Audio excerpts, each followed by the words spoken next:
Welcome back to another episode of Trip Report. For today, I have Mhanu back again. He still is the highest listened podcast of all that I've done so far, so I figured it was probably only fitting to get him back in here again. He actually was over the house recently to talk about his vacation over to Amsterdam, brought me a bunch of cool stuff. And again, thanks for that, man. Yeah, of course. And he told me a little bit about a DMT Rebirth ceremony that he had, and I actually kind of feel bad that like my brain is now stuck in this podcast mode, because the whole time he was telling me the story, I was like, I want to record all of this.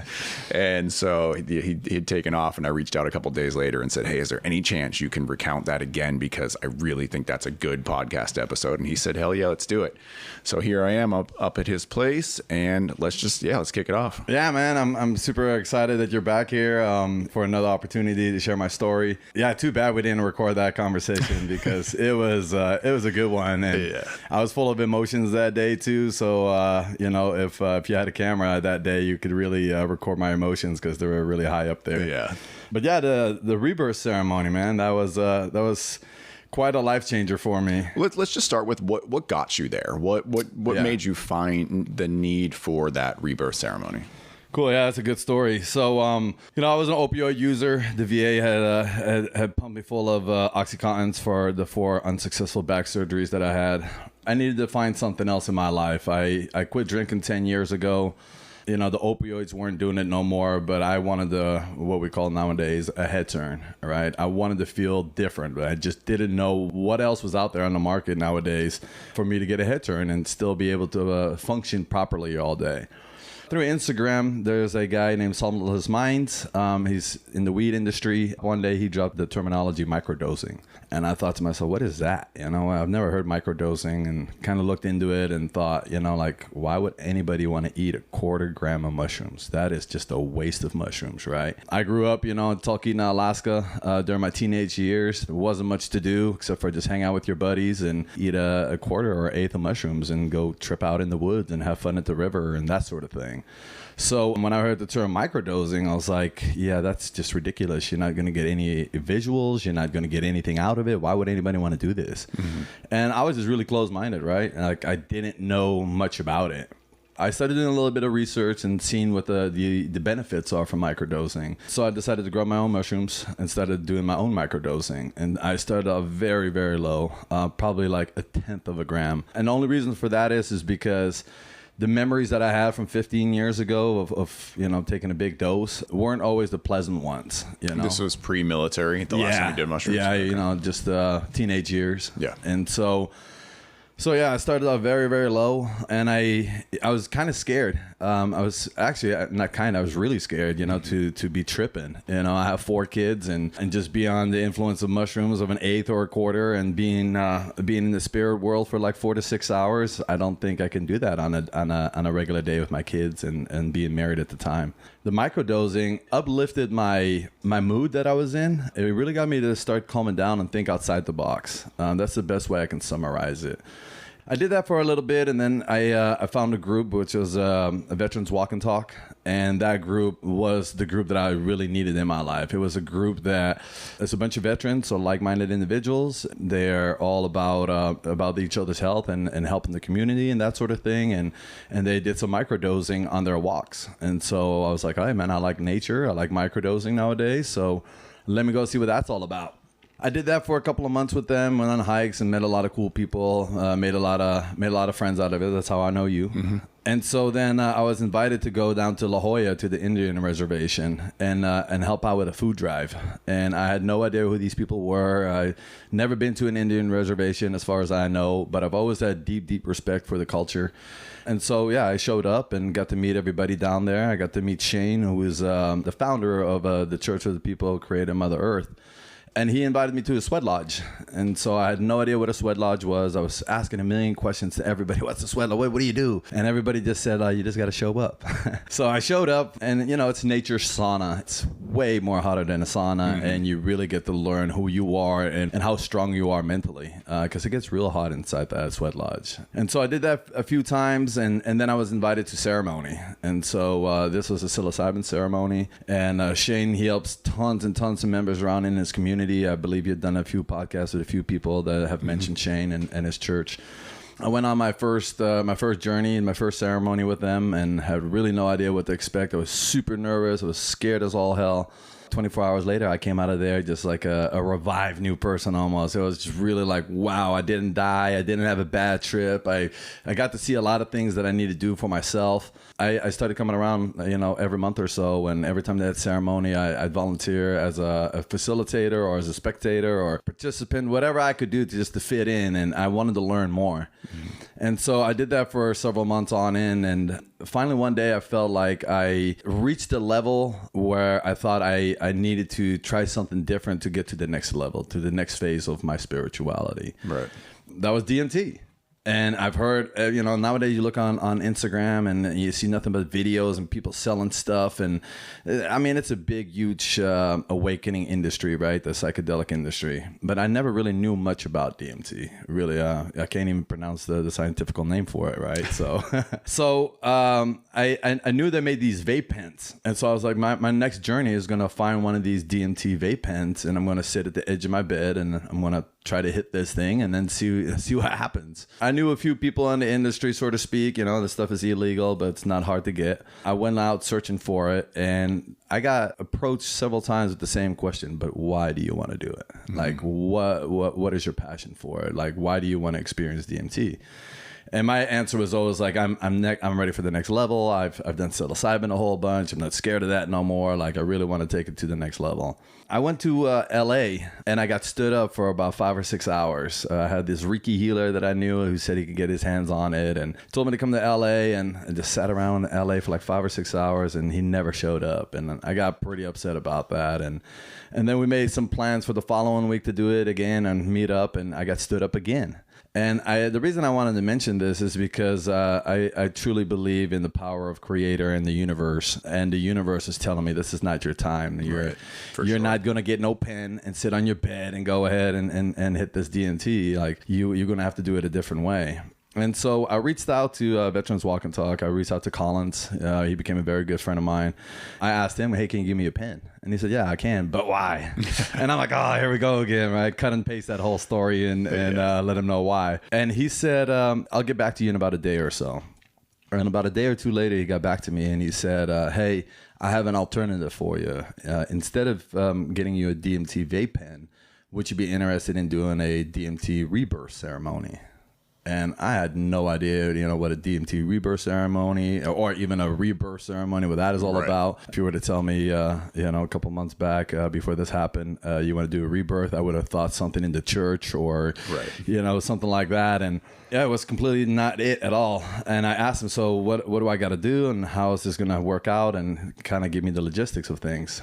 And he said his wife, Cookie, a fabulous person, she was born and raised in Cuba. And she had told me that the religion that she grew up with, and I don't want to slaughter or butcher this, but I think it's called Aruba, the religion. It's she had explained to me that Fidel Castro, the dictator, had said, that the main religion in Cuba is Christianity, but it really isn't. It's this... once again, excuse me if I'm wrong, but Aruba. And it's a religion that came over from Africa back in the day when they brought the slaves over. She had shared the story with me that her mom was always kind of absentee in her life, and so she got to hang out with her dad most often. And her dad was a pastor or a priest in one of these establishments, and so she always got to kind of sit in the back corner and just watch all these ceremonies and that sort of thing happening. When she got with Collins, her husband, she had performed that same rebirth ceremony on him, and that's only ever on him. She doesn't practice it. She's not a maestra. She doesn't offer her services, but something inside of her, and which she calls the spirits, had reached out to her and said, "Hey, this guy Mhanu really needs your help, and you can do it on him." With my okay and gave my blessing, yeah, let's go ahead and do this. She went into meditation for about 3 days, she said, prior to me coming out there. So 3 days of meditating and having the spirits come and show her and teach her the things that need to be passed on to me. My instructions were to wear all white. So I had white shorts and a white t-shirt. I brought a basil plant and a whole bunch of white flowers. I can't even remember. It was kind of hard at the time. I think... It was about 9 months ago or so. And so it was very difficult to find just white flowers. I probably went to like 5 different stores and bought whatever white flowers I could find. I probably had like $200 worth of white flowers with me and 5 shiny pennies, she told me. I got up there to their house. It was like a Thursday morning, I think. Collins greeted me at the door and went outside to go talk a little bit. And he says, hey, my wife is in a trance right now, talking to the spirits, and the spirits talking to her. So don't really mind her. And I said, all right, like she doesn't seem any different to me. She seems like she's kind of in her own world, just getting things done. But cool, yeah. Like I don't really know Cookie that well. I didn't know Cookie that well at the time. So me and Cookie kind of had a relationship of like, hi, bye, how's the weather, how's the kids kind of a thing. And that's about it. We never had really deep down conversations, personal conversations or anything like that. And so once me and Collins were done talking outside, we came inside and he says, okay, Cookie's going to take over. She poured a double shot of Bacardi 151. And I haven't drank in this September, it'll be 10 years. And so she poured a double shot and she said it right. Well, actually, she really smacked it down in front of me. And I looked at it and I looked at her and I said, I can't do this. I can't drink. And she goes, in my country, we take a shot like this to loosen up the body because you're going to go through, something. And I said, but I'm a recovering alcoholic. I can't drink that shit. And she had like this death look in her eyes, when she looked at me, and she grabbed my shot glass and she drank about half of it and then really slammed it down in front of me and didn't even say nothing, just gave me a death look, and something in my mind said, okay, take the shot, man. This is for ceremonial purposes. You're not becoming an alcoholic again. Like, just do this for this one time. And I took the shot. I felt it go down. I felt that instant alcohol generator inside of me just light right up. And I told myself, nope. This is ceremony only. Don't even think that way. She took her shot, and then we sat in these chairs. They were facing each other. And she had drawn a big white circle around these chairs and then had put crosses inside the circle. And then she had put some white crosses underneath my hands and underneath my feet, including her own. And then there was some like... maybe Cuban music or something playing in the background. The fireplace was going with cedar wood crackling in there. And she sat across from me, and the first thing she asked is, do you care about this shirt? And it was just a regular white t-shirt. I said, no, why? And she just ripped the shirt right off of me. I mean, she had some power right there. She just ripped it right off my body and stuck it in, like, I think it was holy water, and where she had put some of these flowers that I had brought over and some of this basil and stuff and made her own little concoction, and she started kind of washing me down with it.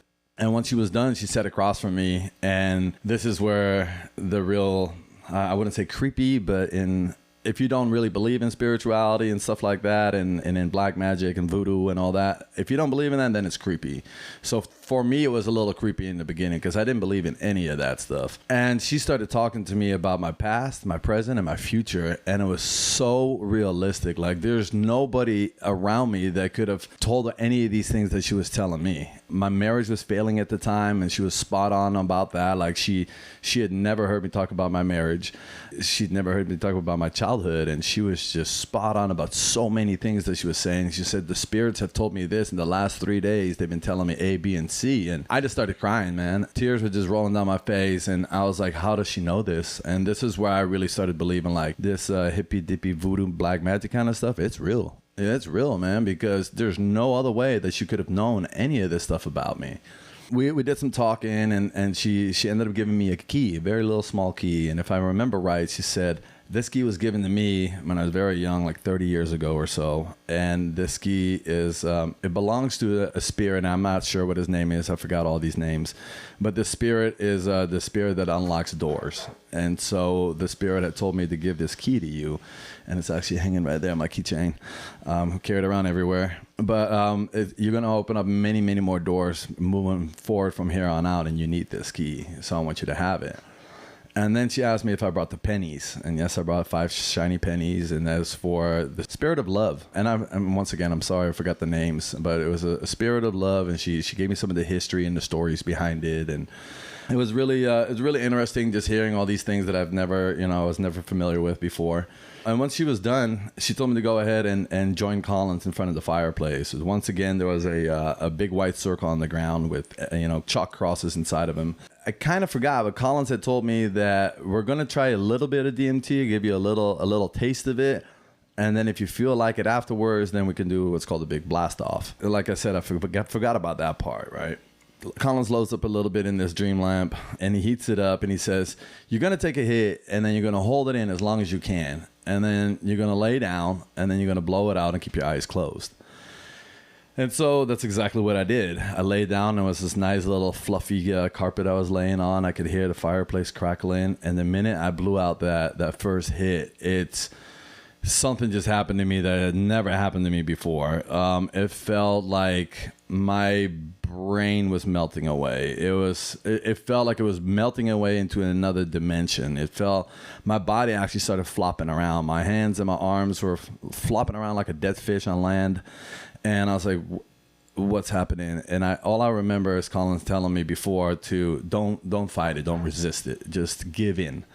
And so I just said, well, if I'm going to die, I'm going to die, and this is how it's going to be. And because that's really what you think at first. You're like you've never felt this way before. And with the DMT, it just shoots you out in that spirit world so fast that, it feels like your brain's melting. That's the best way I can describe it.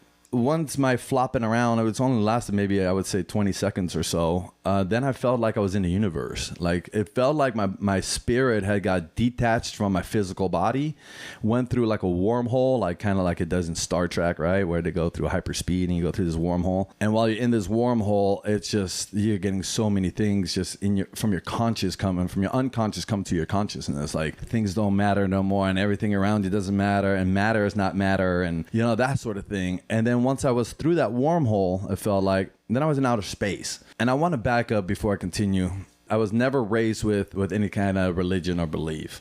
My mom has always said, well, if God is real, then he would show himself in front of me and seeing is believing and that's it. And so I kind of always took in that stance my whole life. But I always felt there was a void empty inside of me, right? So when I went to Marine Corps boot camp, I tried Christianity, I tried Lutheran because you can march yourself to the church and you can stop at the payphone. But I tried everything and nothing really filled that void for me, right? And I nothing against religion. I think it's a great thing. Like I think it's amazing that people go to church on Sundays because there's nobody that goes to church on Sundays with like a cranky bad attitude, right? Everybody's just like, hey, I've seen them. Yeah, but by the time you get out of there, you feel a little bit better. Yeah. I mean, because you're just surrounded by positivity, right? People smiling and laughing, and I would say just for the majority of the people, right? Another thing that always would boggle me is the universe and the galaxy and the multiverse and everything that's outside of our little planet. Like, if we as human beings can dissect everything from like this desk that we're sitting on, right? We know to the atom exactly what it's made of, where the materials are coming from, what's on the other side of this desk, right? We know all those answers, but how come we don't know shit about the universe? Like, where did that come from? Where does it start? Where does it stop? Like, who else is out there? I mean, the list goes on and on and on. And so anytime before my experience with DMT, my brain would automatically want to just scramble and shut off. It would just get so overwhelmed with the unknown factors that it just doesn't want to think about it. Back to Collins House and that first hit that I had taken. Once I blew it out and I was in the universe finally, or the multiverse, whatever you would like to call it, I started drifting kind of over towards the left, it felt like. And when I was looking at the left, I could see just like some weird shapes and sizes and like geometrical shapes and patterns and pillars and stuff like that from like the Roman ages. And it's like I was really confused about it. I'm like, why am I seeing this? And I'm seeing like kaleidoscope kind of patterns. And then I slowly started coming out of it. And I kind of started feeling normal again, and like I'm back in my body, and like my body did a little flopping around. And I think that's when your spirit comes back into your physical body.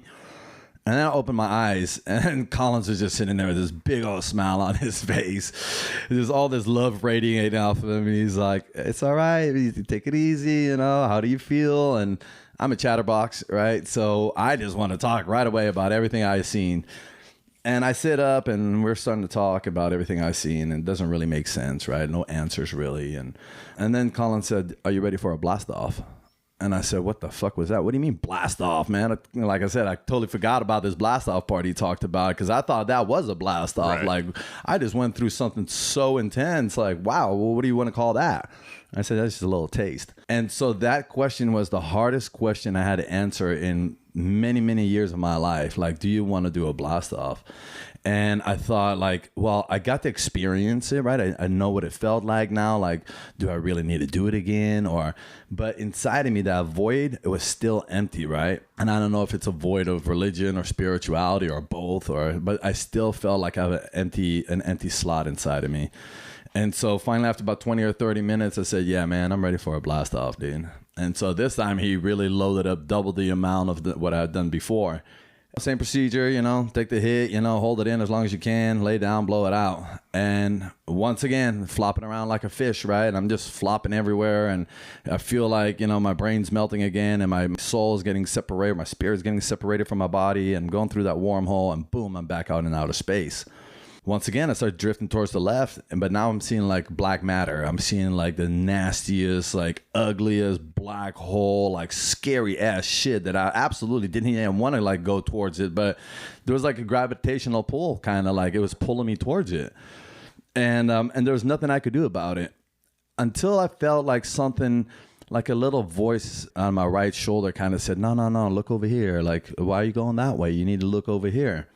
And so, like, I remember my whole body twisted on the floor, and I started making some really weird noises, right? Like, it's this trapped energy that's inside of me, these frequencies that needed to come out. And so the noise inside of me was like, it was like really deep and low, like, and then it would lighten up and go, and I would yell it out like that, right? And I kind of remember feeling hella weird about it because I'm making some weird noises around some people, and like, you don't make these kind of noises around anybody.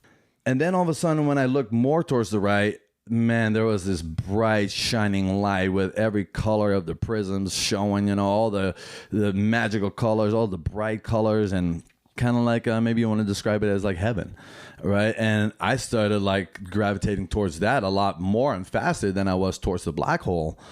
And I was like, oh, I can't wait to get in there. And it was like this bubble. And as soon as I got inside of this magnificent bubble of colors and just the most beautiful things that are undescribable in today's words, I got inside of that, and it was, oh my God, I'm getting goosebumps just talking about it. Like, I just started feeling so much with just a euphoric high, right? Like, I was just, every atom of my body was just feeling it. I was touching my own body. I was curling up into the fetus position and just touching myself, making these weird noises still. And I seen these purples and these greens, and I was just smiling, and I was just reaching, like, trying to reach for things that there weren't no objects, but I was just reaching for like this energy, reaching for this color and these shapes, and like putting it all inside my body, and that lasted for quite some time, man. It was the most beautiful thing, man, and I didn't want to leave there. But then slowly I started feeling I was drifting out of it, and then my body started flopping around. And then before you know it, I open up my eyes and I'm looking at the wood grain ceiling, and I see a little bit of visuals going on, kind of like you're coming down from psilocybin or something. Mm-hmm. And that slowly started going away. And I had the biggest smile on my face. The void inside of me was filled, and it was overfilled, man. It was spilling out of me, And I sit up and I see Collins, man, a big, beautiful smile on his face, right? Because he knows what I just went through, And then I want to see what Cookie's reaction is. And I look at Cookie, and this chick is on her fucking phone, man. She's just texting away, And I'm like, what the fuck, man? Like, I just went through this amazing experience. And she looks up with a little smile like, oh, hi. And I'm like, do you know where I just went? And you're over here on Facebook? Like, get out of here. Yeah, we talked about it for a minute, and yeah, we kind of just cleaned up, and then it was time for me to leave. And I left, and I went into my car, and I drove away. And for the next 2 days, it was like nothing has ever happened. I had no flashbacks. I didn't remember the ceremony. It was just, I just never thought about it. It was just like, a high and by kind of a thing. And then it was 9:30 at night. And for the last 2 days, I did notice a change. I did notice that I was driving around. I drive a lot, and I was driving around with no music, no radio anymore, just in silence. And the second day, I kept hearing that noise that I was making during the ceremony. I kept hearing it in my head over and over and over again. And I'm like, that is so disturbing. Why am I having this noise in my head? And then about 9:30 at night, I'm driving and it's dark, no music on, and I'm starting to make the noise in my car because I'm like, fuck it, nobody's around, right? Like, it's just me and my dog. My dog's kind of looking at me like, what's this guy doing? But I started making that noise, and it was exactly the replica of the noise that I was making, 2 days prior. And so it was bugging me so much. And I usually don't like to hit up people, especially not people with families late at night, but I had to, man. I had to get an answer. And I hit up Collins and I said, hey, man, like, was I making some low noise up into a high frequency kind of noise, And he's like, yeah, bro, for a while. And I was like, what does that mean? And he's it was just like a newborn baby being born, man. Like, you remember, you're the rebirth.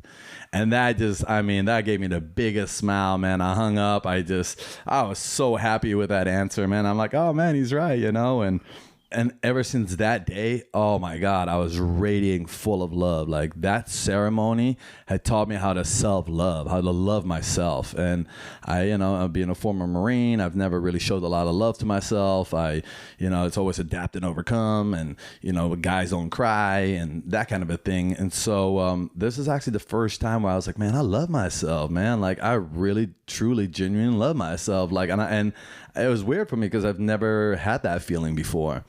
And so, man, I was just a radiating ball of love, man. Like, every day I'd wake up and I felt amazing, man. It's just like, yeah, I'm full of love. And like, it was radiating in every direction. My kids could notice, my friends could notice, like, everybody wanted to be around me because I was just loving and just smiling all the time. And like, nothing could break my day.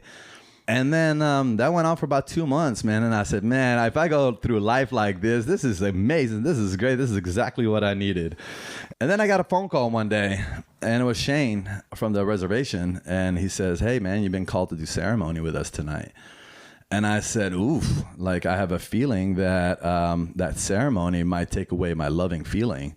And I don't want to lose that feeling. And so I tried to come up with every single excuse in the book not to go, which I had no excuses. I had no kids that weekend. I had nothing planned. And so I asked, can I just be a facilitator? Can I just be the guy not on medicine, making sure everybody else is okay? And he said, no, which I was a little offended, but there was only 4 of us, and one of them was Collins. And so Dre, Shane, myself, and Collins. And I went to ceremony that night because I thought, I've been called upon, and it's my calling, and I need to go, like, they don't just call me for no reason. I went and had a really nice ceremony, and the next morning I woke up and that love was gone. Like, that ball of love that was inside of me was just, I say gone, but I like to rephrase that to, it was put aside on my tool belt to make room for another tool. And I picked up another tool through ceremony. So that loving feeling, it never really got diminished. It just got pushed over to make room for something else. And so I still have that loving feeling inside of me. It's not as bright and vibrant as it was, right after ceremony for those 2 months. I got a lot out of it, man. I filled the void of spirituality and religion and belief. During my ceremony, I was really able to just see what the universe is all about, see where spirits are, and positive and negative energy, creator, and what else is out there. All my questions in my head were answered, and I don't have the scientific answers for anybody, but I got the questions that I needed answers to in my head. And so I felt super happy about that ceremony. It was like one of the better things that happened to me last year in 2022. And it really just got my spiritual awakening to like just take off, and that was great. I did a podcast with you a couple months after that when I went to Peru and I did ayahuasca. That was once again a really life-changing event. And once I got back from there, about 2 months later, we'll go into the 5-MeO. 2 months later, Collins asked me if I was diagnosed with TBI, traumatic brain injury, which I have some of that together with PTSD for my service and my time in Iraq. So I was a candidate for a trial study with Dr. Xavier and his woman. And so I was asked if I would like to participate in a study conducted with 5-MeO DMT. And I trust Collins with my life. And so I said, yeah, I'll be honored to partake in that. I really had no idea what it was all about, right? I just put my trust into other people's hands, and I believe something's good is going to come out of it. So I ended up showing up down towards San Diego area, big, beautiful house, and met some people there. Signed some paperwork to become part of this church, so you can take the sacred sacrament of 5-MeO. the missing molecule. And they had explained to me that, there's two different ways that we're going to do it. One is in a room with like a levitating chair or something like that. Was this the chair? Yeah, the chair. Oh, okay, yeah. It was essentially a massage chair. A massage chair, right? Yeah, that could recline. And then there was this giant movie screen in front of me. And there was Dr. Xavier was there, and then his assistant, we'll just call her Mrs. D. And so Mrs. D was going to be there administering the 5-MeO to me. And then Dr. Xavier was taking he was going to take his notes and that sort of thing. Prior to starting off, we did an EEG. And just to measure the brain waves, and I was 100% stone cold sober, and, not even no marijuana or anything like that. And so we did the brain scan, and then we went into the room. I decided to do the room with the chair first. And did they give you the option, or did they just tell you where you were going? No, they gave me an option. Okay. They asked me which one I wanted to do first, and the chair seemed hella cool, because there was this giant movie screen. Like, I don't know if anybody's ever been to, or if you ever been to Soaring, California, and I think it's in Disneyland or Universal. It's where you're hanging in like this bucket seat, and you're in front of this giant movie screen, and it's like you soar over the mountaintops and the California scenery. So that's kind of what this was, except for you're not hanging there; you're more laying down in this chair. They explained to me that they had five vape pens with 5-MeO DMT, all incrementally a little bit stronger. It was made in a laboratory in the Netherlands, and there was going to be 6 pens, and Mrs. D was going to administer the pen up to my lips, and then I was supposed to drag on it for 4 seconds and then hold it for 15 seconds and then blow it out. Maybe about 2 weeks prior to that, I had done a psilocybin ceremony. And I was kind of stuck in the psilocybin mindset, right? Psilocybin kind of comes on gradually, and then it lingers around for 4 or 5 hours. And so I've never really felt like my brain was going to melt on psilocybin. It kind of just happens. And so, but I was stuck in that mentality. And so when Mrs. D put vape pen number 1 up to my lips, I hit it, blew it out, and then you can linger. You can just stay right there. You can increase or go to pen number 2, or hit that same pen again. I just said increase, and I went to pen number 2 because pen number 1, I didn't feel like it did anything for me. And then I did pen number 2, and I'm just looking at the movie screen. I got some headphones on, laying down in this chair, and we're just like soaring above these mountaintops and treetops and just beautiful nature scenery kind of stuff. Pen number 2, I said increase because I blew it out and nothing happened.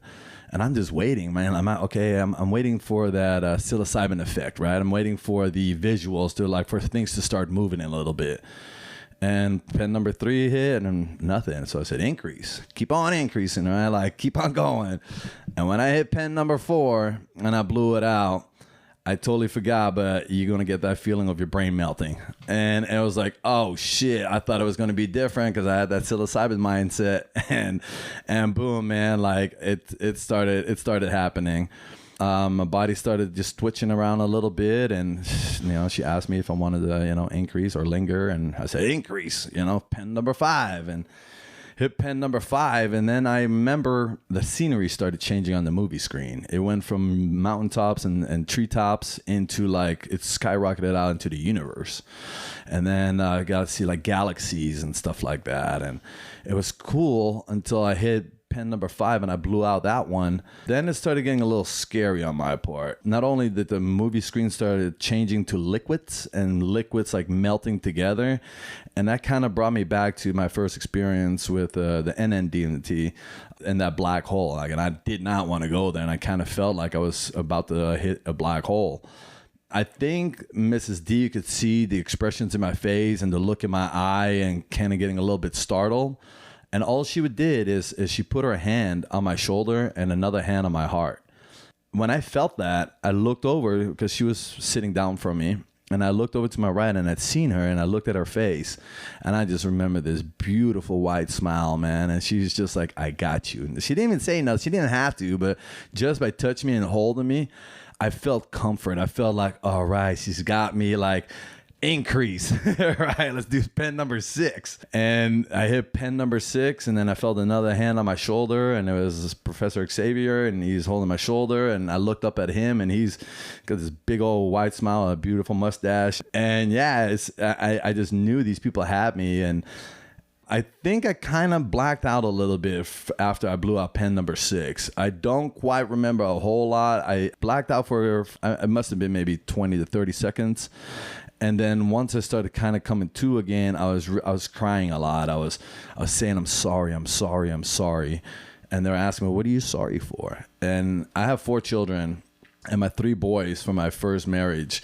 I wasn't always the perfect dad, right? Because I went through alcoholism, then I went through opioid addiction, and like these little boys got to witness all of this shit. So I was sorry that I had to put them through that, those years, and that I wasn't the best version of myself. I grew up without a father, and grew up in a broken home. And so the importance of having a good role model or having a good parent there was always so important to me growing up. And I'm always going to be there for my kids. I'm always going to be the best version of myself. And then, life gets a hold of you, and alcohol and drugs. And so I was the most horrible version of myself. And so I was sorry for that. But what it also had taught me is that it happened in the past, and I'm a different person now, right? And so once I got done drying up my tears, and I got up out of the chair, and I was able to like have some walking legs again, they kind of assisted and guided me to the kitchen where we did another brain scan.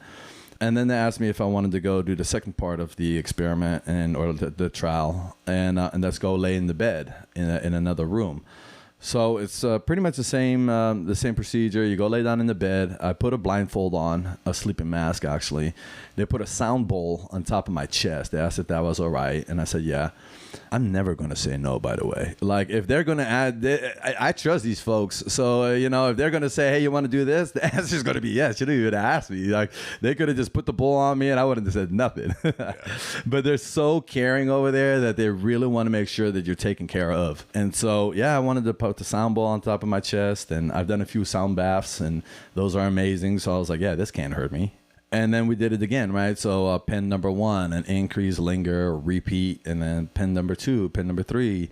So pen number 3, I started feeling it already. And then pen number 4, I was definitely in it again. But the difference between this one and the chair was that you would hit it for 4 seconds and then hold it for 15 seconds. And then he would hit the sound bowl after 15 seconds. And that's when you get to blow it out. And when he hits that sound bowl, the vibration that goes through your whole body from head to toe, you feel your bones like vibrating. And then you're blowing that hit out, and then you're really like going out there into the spirit world. So it's a very good combination, I thought. And then, once again, increase, right? Because I just want to know what's the pinnacle, like where am I going to go? What am I going to see? And I think, I know I made it to pen number 5, and that's when I completely blacked out. I didn't get to do pen 6. Well, I even seen after pen 6, there's even an atomizer, which you can hit it as long as you can and take the biggest hit in the world. If you make it that far, I don't think there was many people that made it that far from what I've heard. I think 1 or 2 maybe did. But yeah, after pen number 5 and I blacked out for a minute, I woke up with the sound bowl was gone off my chest. I was completely in the fetus position, curled up in a little ball, and both my hands were being held by Mrs. D and Mrs. Xavier. She was there. They just had me. They were comforting me. They're like, it's okay. And I'm just, word diarrhea is just coming out of my mouth. I mean, everything, like stuff is coming out, or it's coming out so fast they don't even know how to write it down or what to make of it. Because I was just sorry for everything that I've done wrong in my life. The medicine was still kind of in my body. And then with them coaching me through it, they were able to reiterate that love again inside of me. Like, and as soon as they told me that, like everything just sparked up inside of me again. It's like, yeah, love, man. It's all about love, dude. Like, I learned that in Peru too, man. Like Mother Ayahuasca or Grandma Ayahuasca told me, go back into the world and be grateful and love. And that's all I've been doing, man. And that's the best combination ever, because, I'm grateful for everything that's around me, everything that's happened in my life. But I also love everything about myself and everything around me. And I knew what I needed to do as soon as I left that place. And that was just love of my kids, man. And so I went home and just love of my kids. And man, right now I want to say I have the best relationship with my kids, man. Yeah, I broke that shit down like a couple of years ago. But you know what? I was able to rebuild it again. You know, I love my kids. I hug them. They hug me. They tell me they love me. Like I can feel like the true, genuine love, right? So like before I was like, hey, son, come here. Let me give you a dad hug, and it's like a side hug, and I'll give you an air kiss, right? Like, no, dude, like now we full on hugging, man. Like who's gonna let go first, you know? And like give him a real genuine kiss on the head, you know, and really tell him like I love you, dude. And yeah, that whole experience, man, from the rebirth ceremony to doing the 5-MeO trial, man, it was so profound. It really made my year. Like 2022 was a life-altering year for me. Can't wait to see what this next year's got to show. I know that these studies are going to keep being conducted, and man, I hope I get to be in one of them again and use my data to help heal our community. You know, it's the reason that they're doing this, what I've been explained, is to actually start really helping veterans out there that have, you know, major trauma in their life, you know, that suffer from PTSD or TBI. And, you know, the VA is, I mean, they can give you all the pills in the world, man, but it's not going to help you, you know. It's this stuff, the 5-MeO and even the NN-DMT had really just shown me what I'm capable of from the inside without any kind of medicines, you know. It just brought my unconscious to the conscious. I'm very glad with the direction that the government and the VA is going currently with psilocybin and MDMA and ketamine treatments and that sort of thing. I think this and next year are going to be huge evolving years, you know, for veterans and being able to get some real help. But, you know, once again, it's the government. They're going to have their own plans, you know. And so we did a small podcast about 2 weeks ago where we're talking about this. And in my opinion, they're going to, definitely going to go with, you know, MDMA and ketamine and stuff like that, because you can't brew that in your kitchen, you know. But a mushroom, you know, it's a little different story, right? Like we can grow mushrooms in the kitchen, but we can't make MDMA or ketamine unless you're pretty smart. And so I think that the VA is definitely going to go towards the chemical alternative first versus actually showing you how you can grow a mushroom in your kitchen. We might see chemical psilocybin though. Yeah. You know, like that, I guess that would make sense, because if what they're seeing is the benefit of what psilocybin is able to do in therapy, I think we'll see pharmaceutical grade psilocybin come online, because that's actually more affordable to produce than a lot of other things as well. Yeah. I'll be online for that. Yeah. But yeah, it's a very profound experience with the ceremonies and the trial itself. It has definitely changed my life for the better. I would never go out here and try to tell any veteran or anybody as far as that goes to like, hey, you need to go do this. You know, if you feel like it's calling you and the universe, you know, lines it up just right for you, then by all means, you know, follow your heart, follow the universe, and in whichever way you need to take your journey. But don't be like me and go try, you know, find a vape pen wherever you can and go sit in your bedroom and go try that. You know, it's very important that you are protected in the right ways while you're doing these type of ceremonies or when you're experimenting with these plant medicines. There's a difference between recreational, ceremonial, and medicinal use. And so the recreational use, it doesn't protect you in any which way. So if you are spiritual or even religious, in my personal opinion, when you take plant medicines, it opens up a two-way road to the spirit world. And so you get to go into the spirit world and check out what you need to check out and see what kind of work you need to do. But that also means whatever is in that world can come into your world. And if you don't take the precautionary measures to make sure whatever bad in that world is not coming into your world, then you're going to be in a world full of hurting. And so, you know, the indigenous people in Peru and at the reservation all around me, like the indigenous people, they have perfected their ceremonies to where not a whole lot of bad things are coming in your world. And I think if you're just going to go and, like I was going to do the DMT vape pen on my bed, who knows what kind of visions I would have seen, or maybe I would have lingered into that black hole and just had a really bad time, you know, from there on out. So it's super important that you seek the right help, the right guidance, I should say. You know, myself, I just graduated to become an addiction and psychedelic integration coach. And so I think it's super important to talk about integration before, during and after.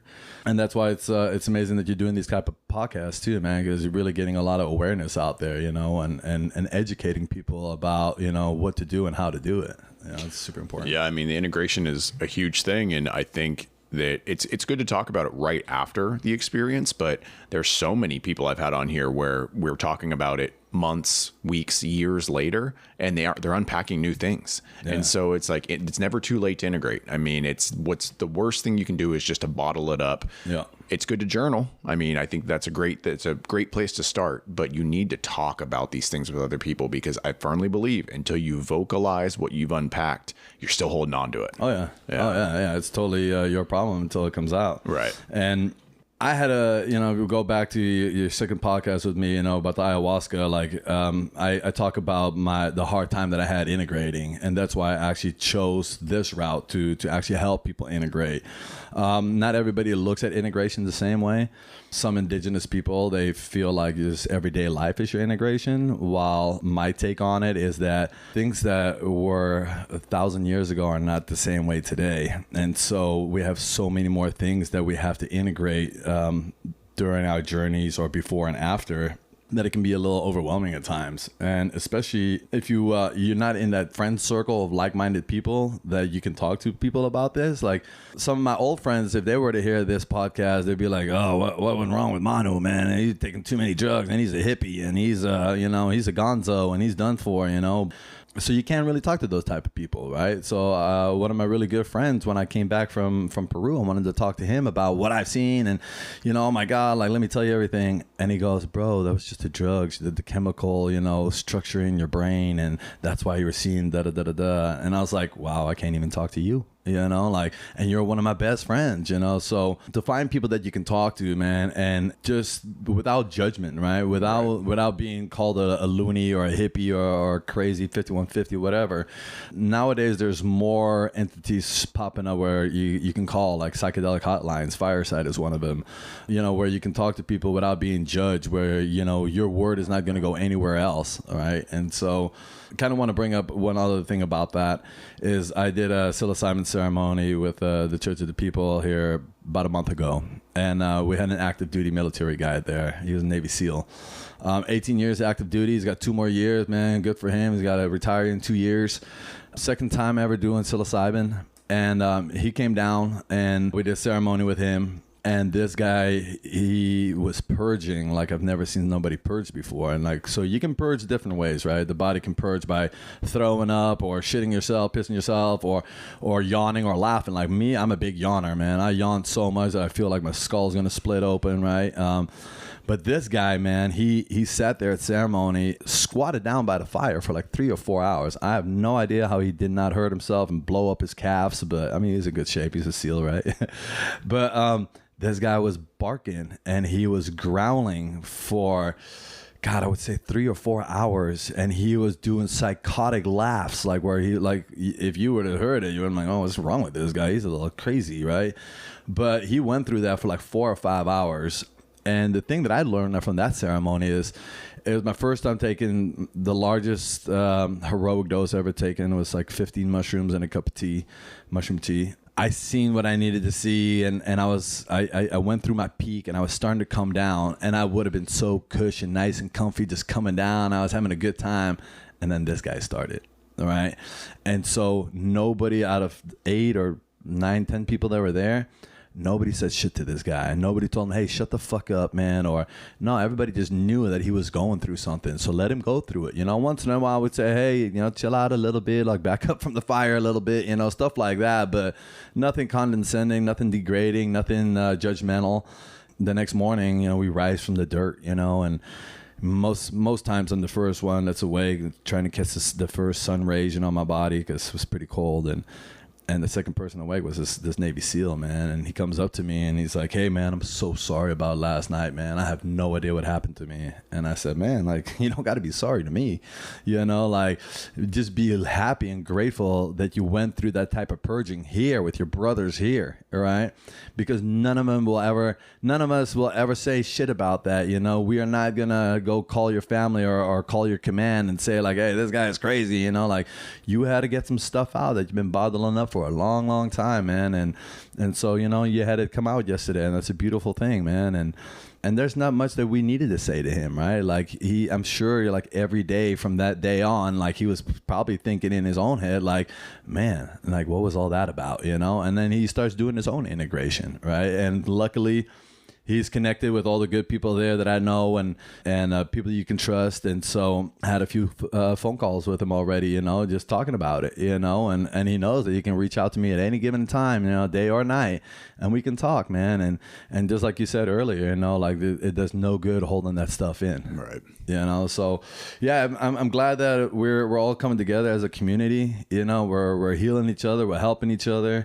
You know, we're sharing the resources, and it's a very good time to be awakened and go through all this. At the same time, it's also pretty scary and sketchy time because everybody always wants to make $1 and everybody always is in it for the money. And so, you know, there's a lot of fake people out there, fake organizations and fake ceremonies. And I wouldn't say fake, but with the wrong intentions.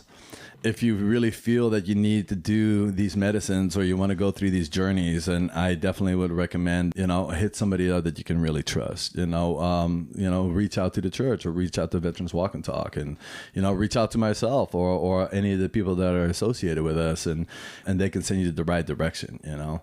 So yeah, definitely ask for help and don't just jump the gun on anything that you want to do, because sometimes it just might not be your time. Yeah, absolutely. I mean, we talked about it. I just got off the podcast we did with Colin, and I've said it on here a million times before. There's a lot of kooks out there and a lot of people just looking to make a quick buck off you, and they don't have your best interest at heart. So Colin had mentioned in the last podcast where they have chapters of Walk and Talk already started. So go ahead and reach out to people who are, you know, running those. Or, I mean, yeah, just reach out to Veterans Walk and Talk in general, and they might be able to steer you in the direction. You know, this network runs pretty wide. So even if there's not a chapter in your area, we may know somebody that we can put you in touch with so you can do this safely and get the best out of it. I think that really hits everything. Like, thanks again for coming up with it all. Do you have anything else you want to share? Yeah, I just wanted to say, man, I mentioned it once, you know, I just got certified to become a coach, you know. I'm not doing it for monetary purposes. I'm actually doing it to help heal my community. Anybody that needs any kind of integration, pre, post, during, you know, you can hit me up. My Instagram handle is Amsterdam Man, all one word. If you need to talk or you need to integrate, you know, you're looking for journeys, stuff like that, you know, you want to talk about it, like, definitely hit me up and we'll get you going in the right direction. Awesome. Thanks again, man. Yeah, man. Love you, brother. Thank you. All right. Love you guys.